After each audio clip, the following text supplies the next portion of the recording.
சென்னை வடக்கு மாவட்ட திமுக மருத்துவர் அணி சார்பில் ஆர்கே நகர் தொகுதி குறுக்குப்பேட்டை கருமாரியம்மன் நகர் பகுதியில் இலவச பொது மருத்துவ முகாம் நடைபெற்றது. சென்னை வடக்கு மாவட்ட திமுக மருத்துவர் அணி சார்பில் தமிழக துணை முதலமைச்சர் உதயநிதி ஸ்டாலின் பிறந்த நாளை முன்னிட்டு இலவச பொது மருத்துவ முகாம் சென்னை வடக்கு மாவட்ட மருத்துவர் அணி அமைப்பாளர் மருத்துவர் வை கலைவாணன், ஆர்கே நகர் தொகுதி அமைப்பாளர் ஜே பிராங்க்லின் ஆகியோர் ஏற்பாட்டில் நடைபெற்றது. இம்முகாமில் மாவட்ட செயலாளர் R T Sekar MLA, Vadachennai நாடாளுமன்ற உறுப்பினர் டாக்டர் கலாநிதி வீராசாமி, சட்டமன்ற உறுப்பினர் ஜே எபினேசர், தலைமை செயற்குழு உறுப்பினர் தா இளைய அருணா ஆகியோர் கலந்து கொண்டு மருத்துவ முகாமினை தொடங்கி வைத்து சிகிச்சை பெற்ற பயனாளிகளுக்கு மருந்து மாத்திரைகளை வழங்கினர்.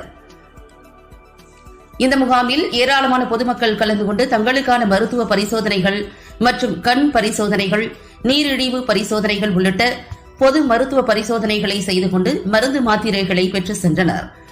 இதில் மண்டல குழு தலைவர் நேதாஜி யு கணேசன், பகுதி செயலாளர் இரா லட்சுமணன், மாநில மருத்துவர் அணி துணை அமைப்பாளர் மருத்துவர் கீர்த்தனா, மாவட்ட மருத்துவர் அணி தலைவர் மருத்துவர் பாண்டியராஜன், மருத்துவர் அணி நிர்வாகிகள் பி சதீஷ்குமார், ஏ ஷேக் அப்துல்லா, விஜயகுமார், மெடிக்கல் பே கணேஷ் உட்பட மாநில மாவட்ட மருத்துவர் அணி நிர்வாகிகள் மற்றும் மாவட்ட பகுதி வட்ட திமுக நிர்வாகிகள் மற்றும் பிற அணி நிர்வாகிகள் என பலர் கலந்து கொண்டனர். பப்ளிக் நியூஸ் டிவி செய்தியாளர் கிருஷ்ணகுமார்.